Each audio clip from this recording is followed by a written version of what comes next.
9 de la mañana, 16 minutos. Nos metemos en otros temas de actualidad porque hoy es el Día Mundial del Cerebro. Este es el órgano más complejo del cuerpo humano. En este marco vamos a hablar del sueño, importante y necesario para un gran número de funciones cerebrales y que se lleven a cabo con cabalidad, como tienen que ser. Bueno, para conversar sobre todo esto, conocer, vamos a recibir a Pablo Torterolo, quien es profesor titular grado 5 del Departamento de Fisiología y director del Laboratorio de Neurobiología del Sueño de la Facultad de Medicina de la Universidad de la República. Bienvenido, doctor. Buen día, ¿cómo le va? Bueno, trastorno del sueño, creo que es un mal de la actualidad, ¿no?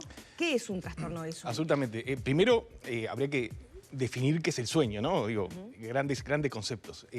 Primero que el sueño es ubicuo en la naturaleza. O sea, la mayoría de los animales estudiados claramente se ha identificado que tienen una etapa de sueño, ¿no? Claramente los mamíferos y, lógicamente, los seres humanos. Es bien importante que el sueño en el ser humano, o sea, que somos animales diurnos, es decir, que nuestra actividad está dada principalmente durante el día, ¿no? Nuestra principal etapa del sueño se aloja durante la noche. Entonces, ya, por ejemplo, cambiar el momento que se duerme ya genera trastorno, ¿no? Para empezar a hablar. Entonces, ¿qué es un trastorno del sueño? Se dice que los trastornos del sueño son cuando los signos o síntomas principales de la patología tienen que ver con el sueño, están relacionados con el sueño, ¿no? Pero es importante destacar que cualquier tipo de patología, tanto general como neurológica como psiquiátrica, puede afectar el sueño. Y a su vez, el dormir mal afecta, ¿no?, el devenir de distintas patologías.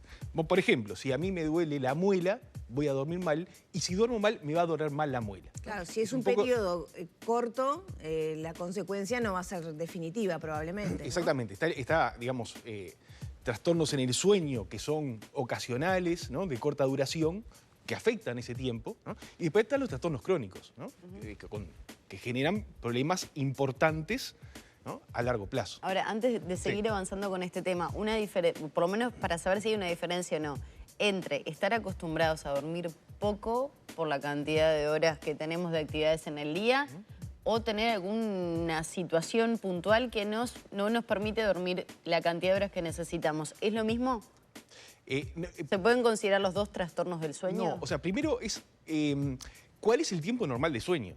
Y no solo, se habla de las 8 horas. Claro, las 8 horas de un joven adulto, ¿no? La persona ya más anciana necesita menos sueño, ¿no? Un niño necesita más sueño, ¿no? Bien. Y a su vez, de distintas personas, por sus características genéticas, ¿no?, tienen distintas necesidades de sueño. Hay personas con 6 horas de sueño, el joven adulto, está bien, y hay gente que necesita más.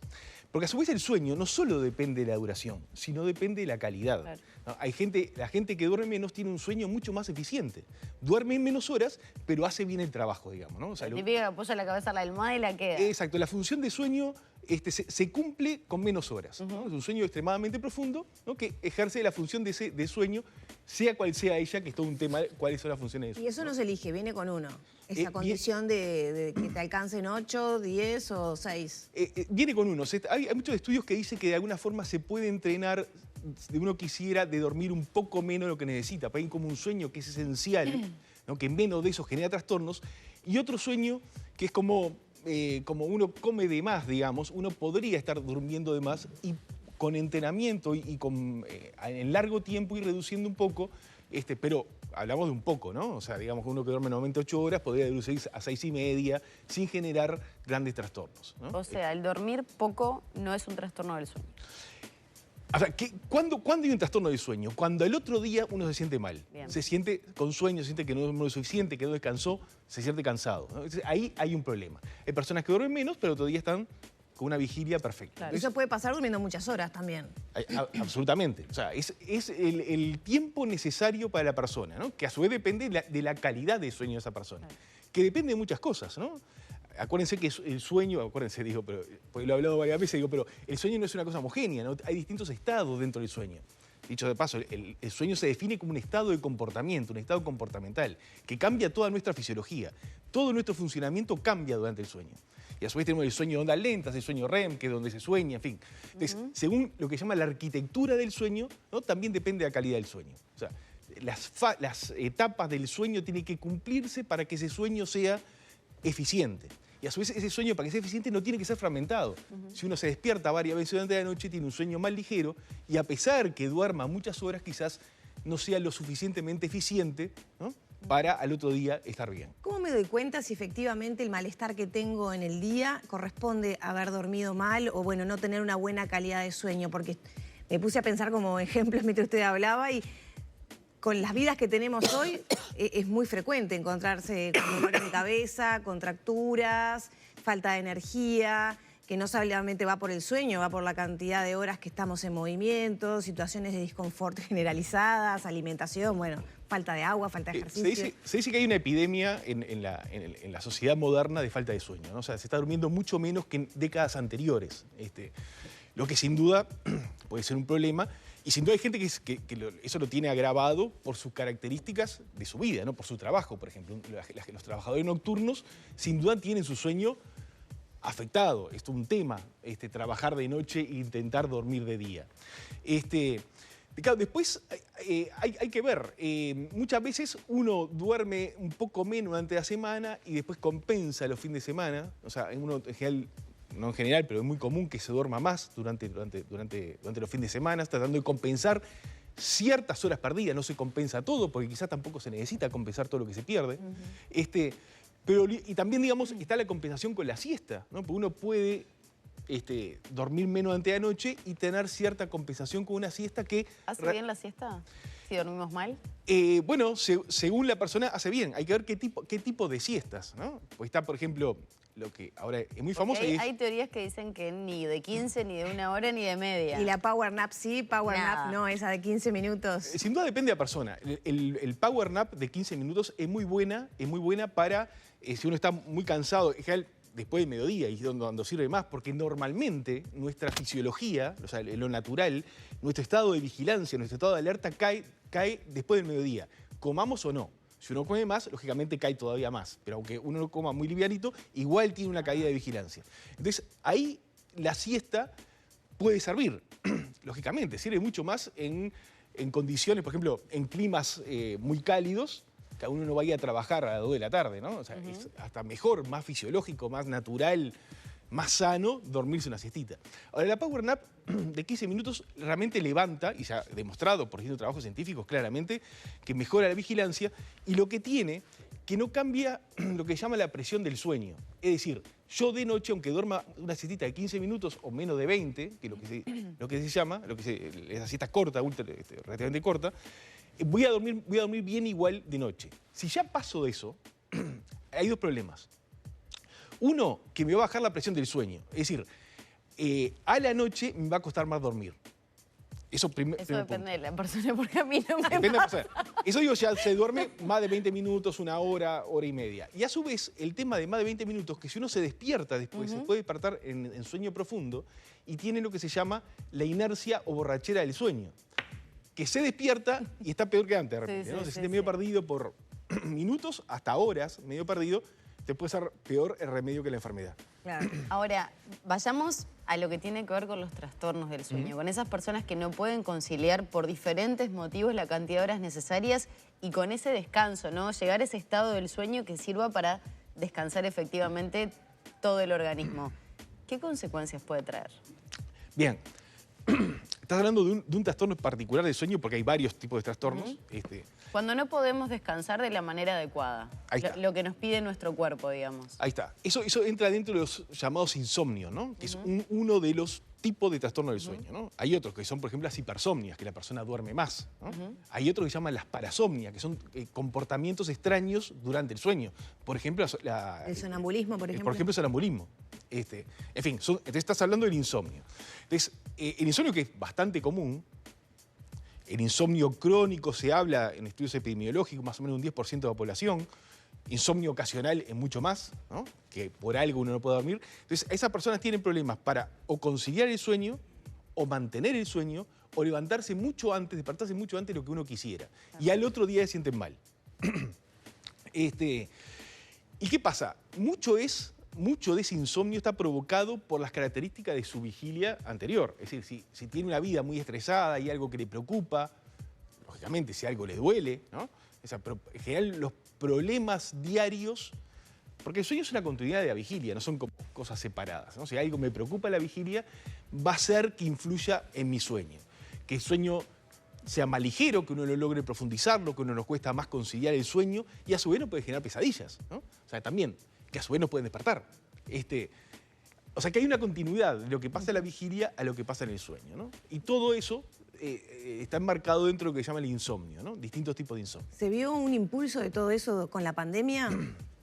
Bien. Porque pienso, preocupaciones tuvimos todos, siento que la pandemia, lo he dicho 1000 veces, ¿no? Como que tocó filamentos como medio inconscientes en muchos de nosotros que más tarde o más temprano nos vimos afectados, aunque no nos hubiera pasado nada concreto a nosotros, ¿no? Viene muy bien la pregunta porque justo la semana que viene un congreso organizado por la Universidad de la República sobre el COVID y vamos a presentar un trabajo sobre el sueño en la pandemia en Uruguay, ¿no? Se hizo una encuesta junto con equipo de subconsultores y Viasono también, que financió el estudio, que estudiamos más de 1000, o sea, una encuesta que tuvo más de 1000 participantes y que mostró que al principio de la pandemia, eso fue en mayo de 2020, recordamos que empezó en marzo la pandemia, en marzo de 2020, lo que se vio que un 63% de los uruguayos tenía mala calidad de sueño, ¿no? Una encuesta, o sea, una herramienta que es la más utilizada, que se llama índice de calidad de sueño de Pittsburgh, ¿no? Analizamos eso, y un 73% tiene mala calidad de sueño de los uruguayos. Cosa que también algo parecido se ha visto en el mundo, ¿tá? Por ejemplo, en la región, por supuesto, en Brasil, que se hizo también estudios similares, mostraron algo parecido, y en otras partes del mundo lo mismo, ¿no? Y hay mala calidad por horas, por cómo uno se siente cuando se despierta, ¿qué es lo que se mide a grandes rasgos? Se mide en realidad 7 dimensiones y se da un pantallazo global, pero también cada dimensión se puede ver por separado. Por ejemplo, lo más afectado fue la latencia del sueño, o sea, la capacidad de conciliar el sueño, posiblemente relacionados con las preocupaciones que uno tiene. Es más, el trastorno de sueño generado por la pandemia fue tan importante, dado por el confinamiento, por el miedo a la enfermedad, por trastornos económicos, también por la misma enfermedad, ¿no? Que en conjunto los trastornos de sueño dados por el coronavirus se llaman coronasomnia o covidsomnia, o sea, tiene un nombre propio. Eso, pero para las personas que contrajeron el virus. No. Es el trastorno de sueño generado por la pandemia, que incluye los que contrajeron el virus. Tal vez así que los que se contagiaron fueron los más afectados, lógicamente, si uno ve los grupos. Y dentro de los síntomas neurológicos, el principal, o sea, el más frecuente fueron los trastornos del sueño, ¿no? Durante la infección y mismo en el COVID prolongado, ¿no? El trastorno del sueño es el signo neurológico más frecuente de los infectados. Después hubo grupos que todavía se afectaron más, por ejemplo, los trabajadores de la salud, ¿no? Lógicamente, por todo el estrés, etcétera, etcétera, fueron los más afectados. Y doctor, ¿qué consecuencias entonces en el cuerpo en general y en el cerebro en particular puede tener, tener trastorno del sueño por un tiempo prolongado? Ahí también usted nos dirá a partir de cuánto tiempo con trastorno del sueño ya puede haber consecuencias. Lógicamente, una privación de sueño aguda genera trastornos al otro día, ¿no? Estamos más cansados, tenemos pérdida de atención, tenemos incapacidad de tomar decisiones en forma correcta, trastorno de memoria. Todo eso se hace más importante cuando el trastorno de sueño es crónico, ¿no? Pero después ya empieza a haber patologías causadas por esa privación o agravamiento de patologías. Por ejemplo, son comunes los trastornos psiquiátricos con la privación de sueño crónico. Hay depresiones, hay ansiedad. Son comunes los trastornos cardiovasculares. Aumenta la probabilidad de que haya hipertensión, la posibilidad de un infarto. Los trastornos endocrinos, ¿no? Más posibilidad de generar una diabetes tipo 2, trastornos reproductivos. Aumenta la probabilidad de ciertos cánceres. Y bien importante, el sistema inmune se vuelve menos competente. Tal es así, y esto es importante también para la pandemia, ¿no? Precisamente con el pico de la pandemia. Cuando uno está privado del sueño, la capacidad de generar anticuerpos, por ejemplo, frente a una vacuna, cualquier vacuna, inclusive para el COVID, es muchísimo menor, ¿no? O sea que el sistema inmune... Con trastornos de sueños es mucho menor generar anticuerpos para cualquier tipo trastorno de sueño o con la privación de sueño. Si uno se priva experimentalmente por ejemplo, experimentos de animales, ¿no? Que se priva a los animales de sueño, ¿no? Se le da una vacuna y la cantidad de anticuerpos generados es muchísimo menos que con el animal bien dormido. Y eso pasa también en seres humanos, ¿no? También se ha visto en seres humanos. ¿Para periodos cuán largos? ¿Una semana de dormir mal ya me afecta la capacidad de generar anticuerpos? Eso en agudo ya se da. O sea, un día, una noche, 2 noches sin dormir ya te afecta la capacidad de generar anticuerpos, lógicamente. Eso sostenido en el tiempo va a ser más importante. Claro, claro. Yo recuerdo de tener esos periodos que no tenía demasiado tiempo de descanso, hasta sentir que tenía como taquicardias, que tenía acelerado por lo menos la presión. Por supuesto, no sé. porque todo el equilibrio corporal, lo que llama la homeostasis, se ve afectada por la falta de sueño. Es como un estrés, es como pasar hambre, pasar sed, pasar frío, ¿no? Ahora, la falta de sueño, el sueño es necesario para vivir. Dicho sea de paso, a un animal de laboratorio, una rata de laboratorio, se la priva 14 días de sueño, 14 días, y el animal se muere, ¿no? Se puede privar al mismo tiempo de comida y no se muere en ese tiempo. O sea, la privación de sueño es más extrema, más fuerte que la privación de alimentos. Doctor, y la pregunta creo que me parece que es clave. ¿La población es consciente de esta realidad? ¿De la importancia que tiene el sueño para...? Yo creo que poco, pero poco a poco también se va haciendo cada vez más consciente. O sea, es un poco más consciente que antes. Igual es algo que hay que trabajarlo más a nivel comunicacional, ¿no? La importancia que tiene el sueño. ¿Se mueren neuronas por dormir poco o mal? Bueno, a la larga sin duda. Sin duda. Mismo se ha visto, por ejemplo, o sea, es interesante, una de las funciones del sueño que siempre se ha hablado, y recién hasta hace poco en distintos trabajos se ha comprobado por qué, se decía que el sueño es importante para detoxificar el cerebro, ¿no? De distintas sustancias tóxicas que se acumulan durante la vigilia prolongada, durante la vigilia, ¿no? Cuanto más prolongada, más se acumula. Y ahora se ha visto que durante el sueño hay lo que se llama un flujo, se llama flujo linfático, que es un flujo entre las neuronas que limpia todos esos productos tóxicos, ¿no? Entonces, durante el sueño, ese flujo aumenta muchísimo y hace una gran limpieza, una gran detoxificación. Y se ha visto que hay una relación, porque también una cosa que detoxifica son sustancias como el beta-amiloide que se acumulan en el Alzheimer y que tienen cierta relación causal con el Alzheimer. Ah, ¿sí? Una demencia. Entonces se ha visto estudios correlacionales que cuanto mayor privación de sueño, más probabilidad que la persona genere una demencia, ¿no? Un Alzheimer. O sea, y eso está relacionado con muerte neuronal, ¿no? Claro. O sea, el Alzheimer llega a muerte neuronal. ¿Y esto se arregla con medicación? Es decir, ¿cuán efectiva es la medicación inductora del sueño para poder solucionar esto? Como todo, si se puede solucionar sin medicación, mejor, ¿no? O sea, hay todo una... Por ejemplo, para el insomnio, el dormir bien, hay todo una plataforma de cosas que se pueden hacer que en conjunto se llama higiene del sueño, que son pautas de sentido común, que cualquiera la puede buscar en internet, ¿no? Por higiene del sueño y le da una cantidad de pautas que son pautas lógicas, ¿no? Luces, pantallas. Pantalla, por supuesto, es un tema de la modernidad, ¿no? O sea, la luz es un estimulador de la vigilia, ¿no? Además hay una hormona que se secreta durante la noche que favorece el sueño, que se llama melatonina, que la luz la inhibe, digo, ya para empezar. A su vez, la luz es el estimulador directo de la zona del cerebro que genera la vigilia. O sea, las pantallas es un tema que habría que, después de cierta hora, intentar disminuirlas, eliminarlas. Y son pautas todas relacionadas. Por ejemplo, una cosa que hacemos los uruguayos es tomar mate, ¿no? Lógicamente. Y el mate tiene muchísima cafeína, ¿no? Por litro de mate hay más o menos 400 miligramos de cafeína, mientras que un cafecito tendrá 50, 60 según el café, ¿no? 400 miligramos por litro de mate. Y si uno lo toma de noche, Claro. y le va a costar dormir. Hay gente más acostumbrada, ¿no? Alguna bebida cola y un par de cafés. Exactamente. Entonces son cuestiones, eso es higiene del sueño. Bueno, si me cuesta conciliar el sueño, lo primero, sacar el mate. De tarde, por lo menos, ¿no? Sí. Es como cuestiones lógicas. Ay, nos quedan tantas preguntas por hacer. Sí, Yo me quedé con dudas, por ejemplo, ¿qué pasa cuando soñamos?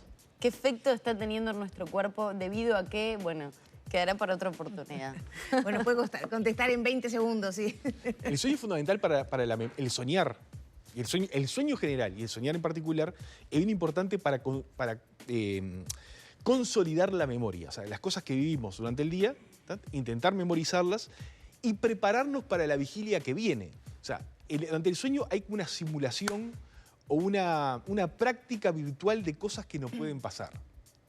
Distintas cosas, ¿no? Por ejemplo, un sueño muy común, y hay un trabajo, y hay trabajos al respecto, lo que se llama una hipótesis de simulación de amenazas. Un sueño muy común es que nos corren, nos persiguen y nosotros esquivamos, tenemos peligro, tratamos de esquivar el peligro. O sea, y de alguna forma uno practica virtualmente, no realmente, situaciones peligrosas y busca la forma de salir. Si algún día nos pasa algo parecido, ya nuestro cerebro está practicando de alguna forma.